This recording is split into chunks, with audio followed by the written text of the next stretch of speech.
Video like जरूर कर लीजिए और ऐसे वीडियो लगातार फ्री में पाने के लिए चैनल को तुरंत सब्सक्राइब कर लीजिए और बेल आइकन को जरूर टैप कर लीजिए ताकि आगे भी सारे वीडियो आपको मिलते रहे। यूट्यूब में फॉलो करते हैं तो प्लीज ये वाला फ्री टेलीग्राम चैनल जरूर ज्वाइन कर लीजिएगा। सारे नोटिफिकेशन सारे अपडेट यहीं पे आते हैं, ध्यान रखिए। नमस्कार दोस्तों, स्वागत है आप सभी का RO by study for civil services पर। मैं अलका पांडे। तो दोस्तों, जैसा कि हम लोग देख रहे हैं आरओ एग्जाम के लिए प्रीवियस ईयर पेपर, ठीक है, जो कि आपके सभी जितने भी एग्ज़ाम आप दे रहे हैं, पीसीएस का एग्ज़ाम दे रहे हैं या फिर यूपी का कोई भी एग्ज़ाम दे रहे हैं, तो ये आपके लिए काफ़ी ज़्यादा हेल्पफुल होने वाला है। तो अभी तक हम लोग इकोनॉमिक्स का अर्थव्यवस्था वाला पीवाईक्यू देख रहे थे, उसी को चलिए कंटिन्यू करते हैं। तो दिया गया है कि परिवहन, संचार और वाणिज्य ये किसके अंतर्गत आते हैं? प्राथमिक गतिविधियाँ, द्वितीयक गतिविधियाँ या फिर तृतीयक गतिविधियाँ या फिर ग्रामीण गतिविधियाँ। तो परिवहन, संचार और वाणिज्य ये जो है ये आता है तृतीयक गतिविधियों के अंतर्गत। और आयात कर की अगर बात की जाए तो ये व्यापार की मात्रा को बढ़ाता है या फिर व्यापार की मात्रा को घटाता है? आयात कर, तो आयात कर जो है ये व्यापार की मात्रा को घटाता है। भारतीय रुपये को चालू खाते में पूर्ण परिवर्तनीय बनाया गया कब? 1994 में, ठीक है।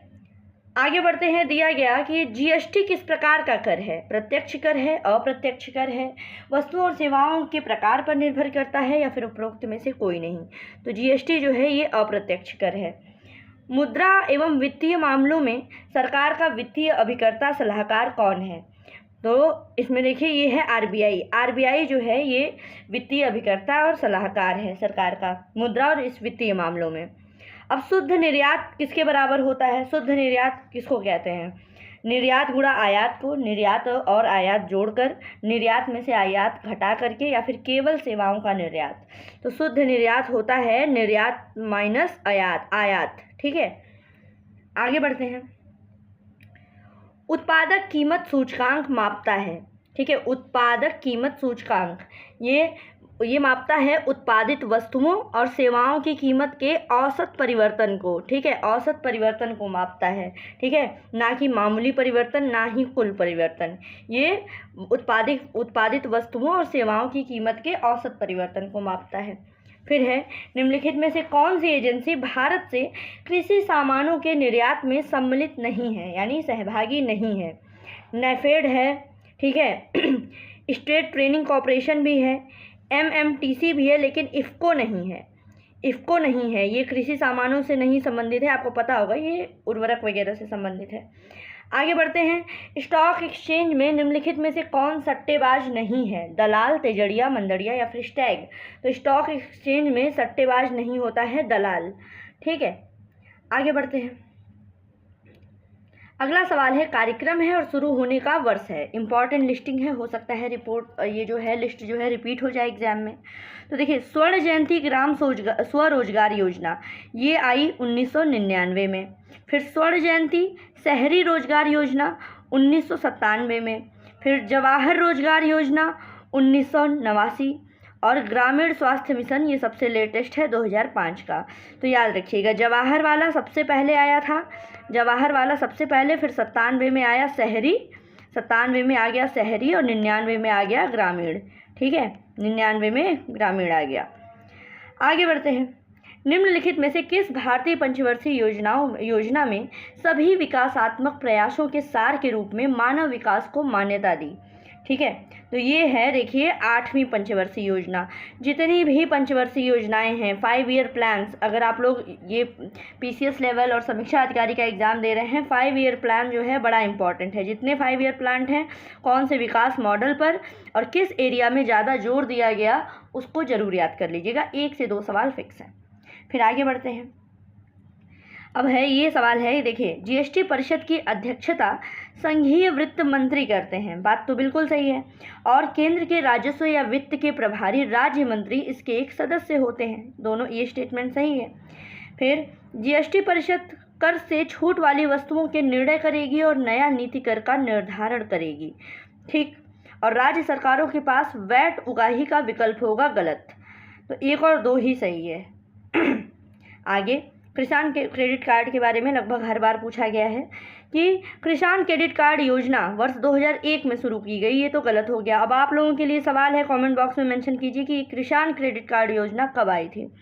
और दूसरा है कि यह योजना किसानों को उनके खेती की आवश्यकताओं के लिए पर्याप्त और समयानुकूल साख समर्थन प्रदान करती है। तो दूसरा तो सही है। अगला सवाल दिया गया है नाबार्ड के बारे में। नाबार्ड जो है ये संसद के अधिनियम द्वारा 1982 में स्थापित हुआ, सही। और यह केवल कृषि के लिए साख की सुविधा प्रदान करता है, ये तो गलत हो गया, ऑप्शन ए सही है। ठीक, आगे बढ़ते हैं।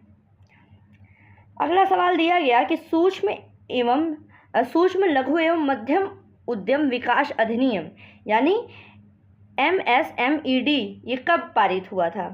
ठीक है, तो ये पारित हुआ था 2006 में। बिल्कुल फैक्ट है, यहीं का यहीं याद करते चलिए। फिर है लघु निर्माणी उद्योग में प्लांट व मशीनरी में विनियोग की मात्रा कितनी होनी चाहिए? लघु निर्माणी उद्योग में पूछा गया है।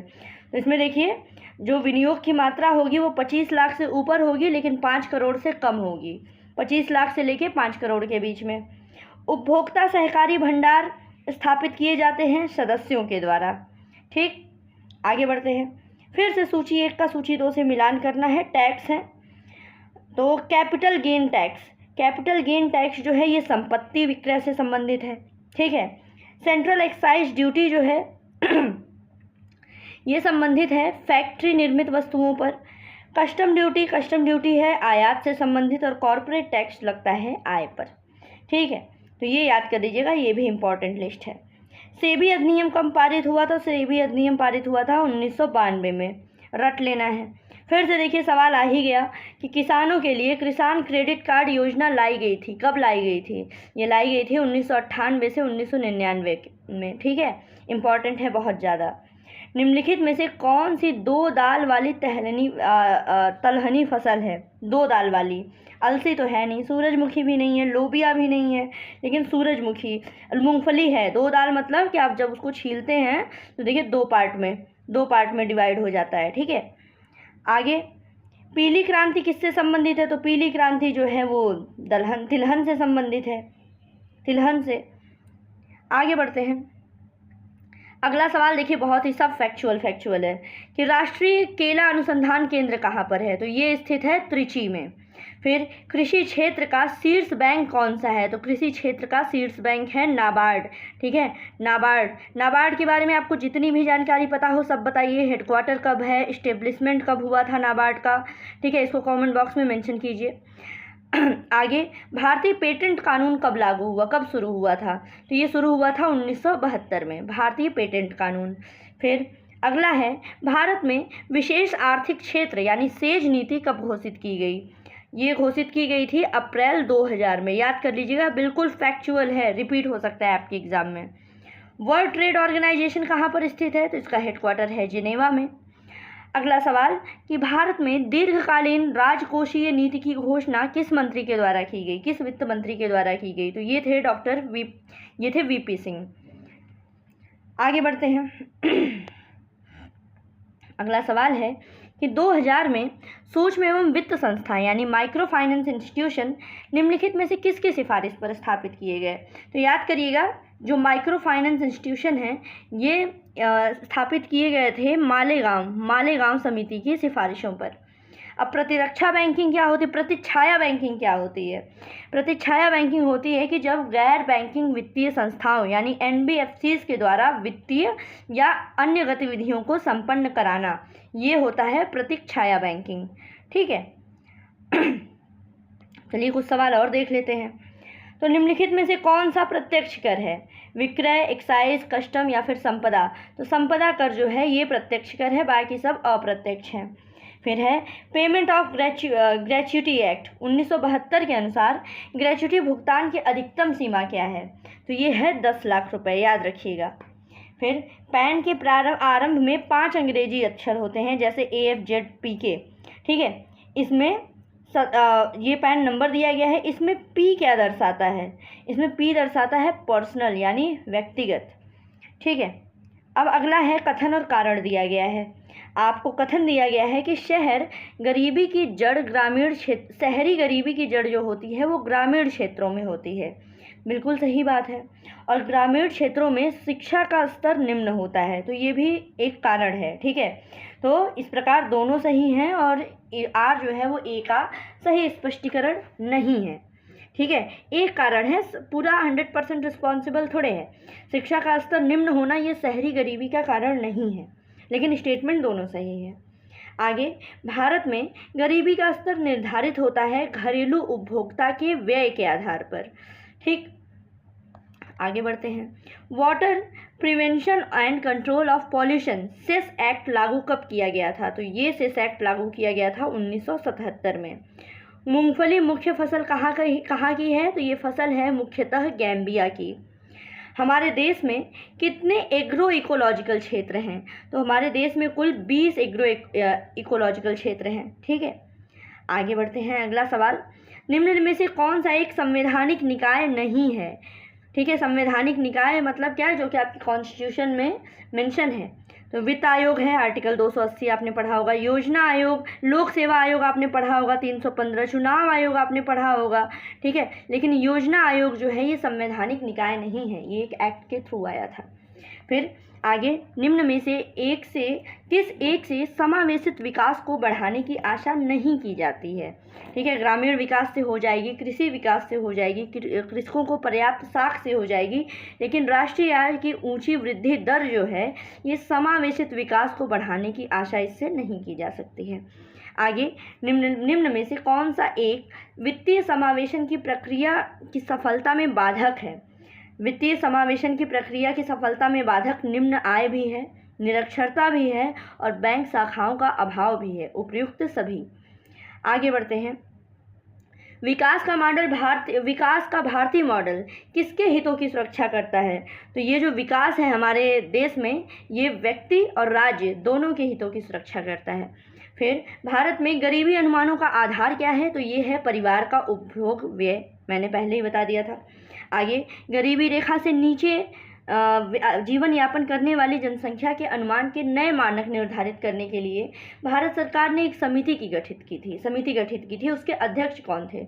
तो वो थी, देखिए, गरीबी रेखा से नीचे जीवन यापन करने वाली जनसंख्या से संबंधित समिति थी सुरेश तेंदुलकर समिति। ठीक है, ये नाम याद रखिएगा। आगे तेंदुलकर समिति से ही रिलेटेड आया है सवाल। इसमें दिया गया है कि तेंदुलकर समिति ने भारत में गरीबी रेखा से नीचे की जनसंख्या क्या निम्न में से कौन सा अनुपात आकलित किया? तो ये था 37.2, याद रख लीजिएगा। 37.2 तेंदुलकर समिति, तेंदुलकर कमेटी और गरीबी रेखा से नीचे से ये रिलेटेड है। आगे, सार्वजनिक वितरण की प्रणाली के संबंध में निम्नलिखित कथनों पर विचार करना है।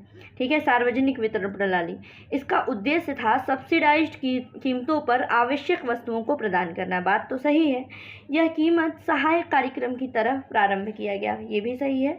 तीसरा तो गलत है। ठीक है, तो यहाँ पे दोस्तों इस वीडियो को पॉज करते हैं, ऐसे ही बने रहिए। अगर आप लोग किसी एग्जाम की तैयारी करते हैं, RO, PCS, BPSC, MP PCS, UP PCS, तो आप स्टडी फॉर सिविल सर्विसेज का पेड ग्रुप ले सकते हैं, जहाँ पे आपको सिलेक्शन मटेरियल भी दिया जाएगा।